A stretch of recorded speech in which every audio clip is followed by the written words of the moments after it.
आबिद शेरवी साहब के पास जाते हैं। आबिद साहब, फिरदौस आशिकवान साहब ये कहती हैं कि अवाम की जो मुश्किलात हैं उसको हल करने के लिए जो भी करना पड़ा हम करेंगे, और रमज़ान बाजार में जो कुछ मैंने देखा उसके बाद मेरा गुस्सा करना जो था वो बिल्कुल जायज़ था। क्या कहते हैं आप इस पर? बहुत शुक्रिया मंसूर साहब। अब मैं इस पे हंसूं, मुस्कुराऊं कि या रोऊं? मैं समझता हूं कि फिरदौस बीबी जब वहां पे गई हैं तो बज़ाहिर है वो हुकूमत की नुमाइंदा थी, कोई बंदा होता उसको जूते मारते लोग। चीनी इनकी वजह से महंगी, आटा इनकी वजह से, चीनी इनकी वजह से गायब, आटा इनकी वजह से नायाब, रोजमर्रा गरीब की जिंदगी की जो जरूरियात जिंदगी है जो उन्होंने लेकर जाने, कतारें लगी होती हैं। मंसूर भाई, कतारें आपके चैनल दिखाते हैं, लंबी लंबी मीलों कतारें हैं कि लोग एक एक किलो चीनी आए। ये भी पाकिस्तान का हालात होने थे कि 20वीं 21वीं सदी के अंदर पाकिस्तान के अंदर, नए पाकिस्तान के अंदर, इमरान खान के पाकिस्तान के अंदर, जिसको पहले 6-7 साल उसको निखार सिखार के बनाया गया, फिर उसको अवाम के सामने पेश करके सिलेक्ट किया गया। उस इमरान खान की हुकूमत में गरीब आदमी, आम शहरी, मिडिल क्लास की लंबी लंबी कतारें, मंसूर भाई, लंबी लंबी कतारें, जहाँ पे सिर्फ 1 किलो चीनी के लिए उनको कतार में खड़ा होना पड़ता है। आप मेरी ये आपसे, आपको पता है कि जो कीमतें आसमान को छू रही हैं, जो महंगाई का हाल है, जो गुर्बत लोग तो पिसे हुए हैं, और पिसे हुए चेहरों के सामने ये मनूस चेहरे चले जाते हैं, और उसमें उस ऑफिसर का क्या कसूर है? हुकूमत ने सप्लाई की, हुकूमत का वो बाजार है। बीबी वहां पे गई हैं, बीबी ने जाके कहा है कि जी वो उनको बड़ा शौक है मीडिया पे प्रोजेक्शन का, कह दिया कि जी उसको, उस खातून को डांटा। मैं समझता हूँ कि ये बड़ा शर्मनाक रवैया है उनका। हमने भी शहबाज शरीफ साहब जब मॉनिटर करते थे, खुद वो तशरीफ लेकर जाते थे रमजान बाजारों की, वो खुद मॉनिटरिंग करते थे, और आटा सस्ता होता था, चीनी सस्ती होती थी। ये नहीं होता था मंसूर भाई वहां पर पहले ये जो जैसे इस्लामाबाद में इमरान खान कल गए हैं वहां पे पहले 2-2 किलोमीटर वो जगह खाली करे। कैसे रमजान बाजार है? नवाज शरीफ साहब वजीर आजम थे, पब्लिक में जाएं, पब्लिक को। आबिद शेरवी साहब, शहबाज गिल साहब बैठ रहे हैं इस वक्त, लेकिन उन्होंने ट्वीट भी किया। उन्होंने कहा जी शहबाज शरीफ साहब तो खुद तो ब्यूरोक्रेसी का बड़ा बुरा हाल करते थे, खड़े खलोते वहां पे लोगों को फारिग कर देते थे, ब्यूरोक्रेट्स को उन्होंने हथकड़ियां तक पहनाई हैं। तो कम से कम मुस्लिम लीग नून तो हमारे पे इस बात का इल्जाम ना लगाए। मुस्लिम लीग नून के दौर में चीनी गायब नहीं होती थी, मुस्लिम लीग नून के दौर में आटा गायब नहीं होता था, मुस्लिम लीग नून के दौर में शिनाख्ती कार्ड दिखाकर चीनी की कतारें, 1-1 किलो चीनी के लिए कतारें नहीं बनानी पड़ती थी। मुस्लिम लीग नून के दौर में बिजली नायाब नहीं थी, मुस्लिम लीग नून के दौर में चीनी नायाब नहीं थी। शहबाज शरीफ साहब ने एक बाहिम्मत वजीर आला थे। ये कहाँ पे राजा बॉस, कहाँ पे गंगू तेली, ये कैसी बातें कर रहे हैं आप? इनकी ये शहबाज शरीफ साहब अपने आप को ये ये सस्ती शोहरत बनाने के लिए शहबाज शरीफ के साथ कंपैरिजन करते हैं। आप मंसूर साहब बैठे हैं, जो अस्पतालों का हाल है, जो वैक्सीन, मैं अभी किन किन बातों पे छेड़ूं, किन किन जख्मों को कुरेदें। इन्होंने तो पाकिस्तान का अपने जैसा हाल कर दिया, जिस तरह इनकी मनूस शक्लें हैं, इसी तरह इन्होंने पाकिस्तान, इस तरह नहीं। मादर के साथ मेरी सख्त तल्ख जबान है, रोजों में भी रोजों का एतराज, लेकिन इन्होंने इनको जूते पड़ने चाहिए। जाए पब्लिक में, जाते क्यों नहीं है? अच्छा, मैं ये एक सेकंड, शहबाज शरीफ साहब जाते थे, शहबाज शरीफ साहब ने एडमिनिस्ट्रेशन को कंट्रोल किया, उन्होंने डिलीवर किया। ठीक, ये तो बताएं कि चीजें महंगी करते हैं, कि फ्रूट खराब है, और आप चीजों सस्ती करके जाएं बाजार में, लोग आपकी तारीफ करें। आप अपना गुस्सा मलबा आप उन अफसरों पर डाल रहे हैं, उन बेचारों का कसूर है। ठीक है सर, मैं जरा डॉक्टर शहबाज गिल साहब सर तशरीफ ले आए, मैं जरा उनसे भी, उनका भी मौकफ लूं इस मामले पे। डॉक्टर साहब, ये जो कुछ भी सर सियालकोट में हुआ है, आप प्राइम मिनिस्टर के मामले खुसूसी हैं, how do you see all this? आपके ख्याल में ज्यादा एस्केलेट कर गया ब्यूरोक्रेसी, और पंजाब हुकूमत का इंप्रेशन आ रहा है कि दोनों आमने सामने खड़े हैं। प्राइम मिनिस्टर किस तरह देख रहे हैं इस मामले को? जी बिस्मिल्लाहिर्रहमानिर्रहीम। खान साहब कैसे हैं आप? ठीक हैं, थैंक यू सर। अच्छा जी, देखिए इसमें दो चीज़ें देखने की हैं कि जब आपको पता है कि पब्लिक एरिया के अंदर परफॉर्म कर रहे होते हैं, जर्नलिस्ट हों, ब्यूरोक्रेसी हो, पॉलिटिशियंस हों, कई दफ़ा गर्मा गर्मी हो जाती है, इंटरेक्शन अनप्लेजेंट हो जाता है जो नहीं होना चाहिए। अल्फाज के चुनाव के ऊपर बात हो सकती है कि ऐसे नहीं, ऐसे होना चाहिए था। लेकिन जो अवामी नुमाइंदे होते हैं, आपको पता है, उनके ऊपर अवाम का बड़ा डायरेक्ट प्रेशर होता है। अभी आबिद शेर अली साहब आज हमारे मेरे शहर के हैं, भले आदमी हैं, लेकिन बड़ी देर के बाद शायद कोई नासा के किसी लगे हुए थे, मेरा ख्याल है किसी मुहिम के ऊपर कोई स्यारा शायरा ढूंढ रहे थे, क्योंकि आज को 2-3 साल बाद मैंने इन्हें टीवी पे देखा है।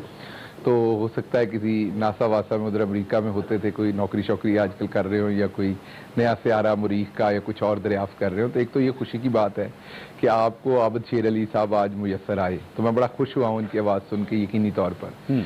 तो जब आप ये भी, मैं इनका हवाला इसलिए दे रहा हूँ कि ये भी मेंबर कौमी असम्बली रहे हैं और इन्होंने भी फ्रंट लाइन के ऊपर पब्लिक के साथ इंटरेक्ट किया, और इनको पता है कि पब्लिक जब रमज़ान हो, फिर कोविड, उसकी SOPs, फिर रमज़ान का प्रेशर होता है सप्लाई एंड डिमांड का, तो उसमें ये सारा कुछ हुआ। ना होता तो बेहतर था, अच्छा, बिल्कुल, इसमें कोई शक नहीं, लेकिन जो हुआ वो भी आपको पता है कि पब्लिक एरिना के अंदर ये चीज़ें होती हैं, पहली दफ़ा नहीं हुई, होती हैं, किसी ने जानबूझ के नहीं किया। एक स्पार ऑफ मोमेंट के अंदर एक चीज़ हुई, और उसमें मैंने जैसे आपको कहा कि अल्फाज का चुनाव बेहतर हो सकता था।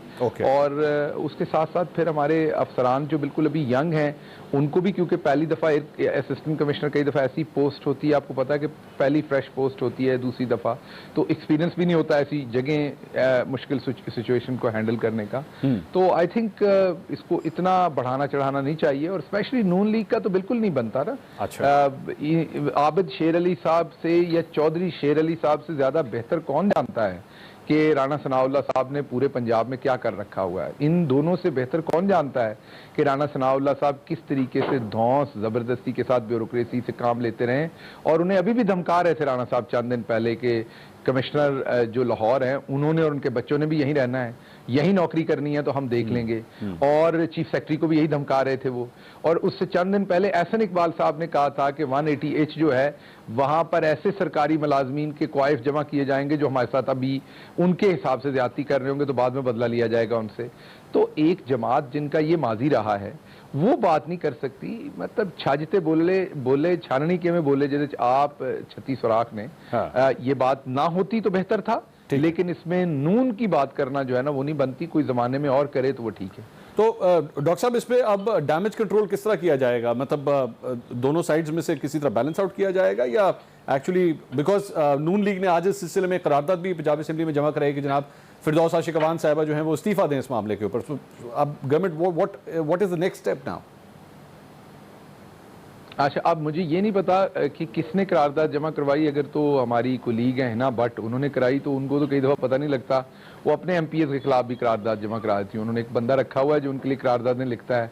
तो अगर तो उन्होंने कराई है तो ये तो वैसे ही मतलब वो कोई इतनी सीरियस करारदाद नहीं होगी। लेकिन अगर ये करारदाद इनकी पार्टी के किसी सीनियर आदमी ने कराई है तो उस पर बातचीत होनी चाहिए, और असम्बली का बिल्कुल हक है। असम्बली इसी काम के लिए असम्बली बनी होती है, तो असम्बली में इस पर बिल्कुल बातचीत हो, दोनों साइड्स का एक मुद्दा आए, और असम्बली में जब बहस होगी तो वहाँ पर बड़े बड़े जय्यद मुकर्रर भी हैं, मलिक अहमद खान जैसे, इधर हमारी तरफ से भी बहुत सीनियर एक्सपीरियंस लोग भी बैठे हुए हैं हमारी तरफ से भी। तो वो बैठकर आपस में वहाँ पे असम्बली के फ्लोर पे गुफ्तो शनीद करेंगे, और अगर उनको लगता है इस मामले पे मजीद बहस होनी चाहिए तो बिल्कुल होनी चाहिए, इसमें कोई ऐसी बात नहीं। Very good. रही बात की क्या करना है, तो फिरदौस आशिक अवान साहबा, एक आइन कानून के अंदर उनका एक डेजिग्नेशन है, वो special assistant to chief minister हैं, और उन्होंने जो किया है, जो बात की है, उसको उसी आइनी और कानूनी तनाजर में देखना पड़ना। अपनी पोजीशन जो एक अवामी रिप्रेजेंटेशन में उनके पास है, और इसी तरीके से असिस्टेंट कमिश्नर भी गवर्नमेंट की एक ग्रेड 17 की ऑफिसर है,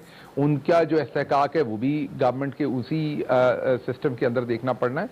तो आइन और कानून ने लाइनें, इख्तियारात सब कुछ तय किए हुए हैं। लेकिन फिर मैंने कहा कि होता है, डॉक्टर्स और नर्सेज में झड़प हो जाती है, बिल्कुल होता है।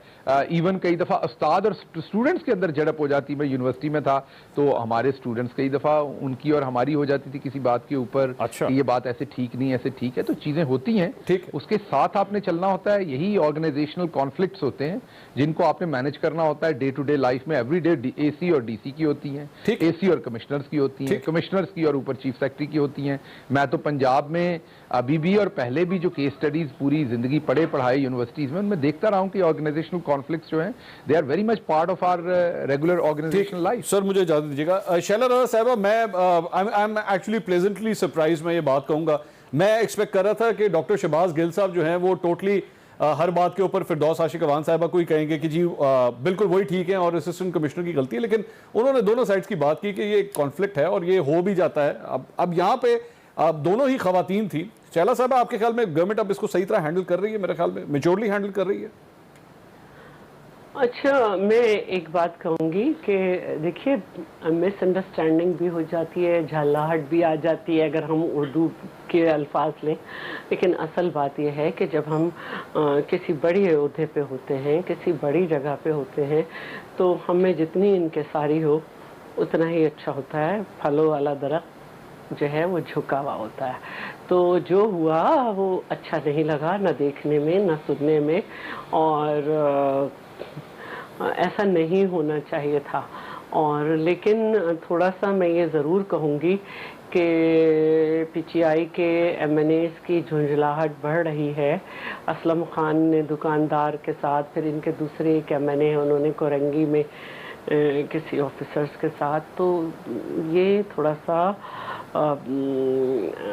बैठ के एक दफ़ा पीटीआई को समझाना चाहिए कि किस तरह से, अगर आप अवामी नुमाइंदे हैं, अवाम तो उसकी इतनी ताकत होनी चाहिए कि वो खुल के हमारे मुंह पे बात करे, कहे।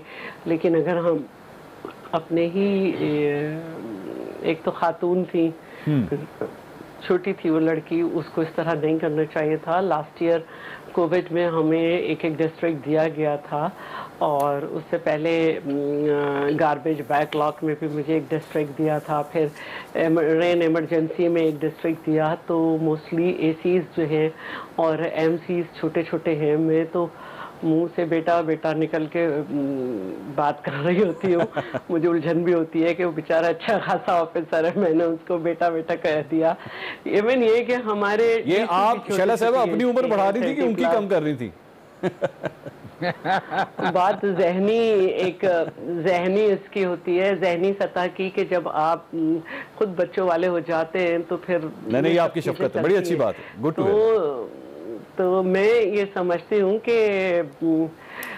मेरे अपने ऑफिस में मैं 10 साल डेप्यूटी स्पीकर रही, जो एक डेप्यूटी स्पीकर के हिसाब से एक एजाज़ है, तारीख है मेरी कि एक औरत ने 10 साल की है। मेरा स्टाफ जो है वो ये कहता था कि आपने हमें ख़राब कर दिया, कभी डांटा नहीं, जब आप जाएंगी तो हम क्या करेंगे। अल्लाह का शुक्र है कि बहुत ही मासूम खातून डिप्टी स्पीकर बन के आई। अच्छा चलें, तो मुझे इजाजत दीजिएगा। ये है कि गुस्सा आता है, झुंझलाहट होती है, करना चाहिए, लेकिन इसको जब्त करना ही तो हमारा बड़ापन होगा। ठीक है, ठीक।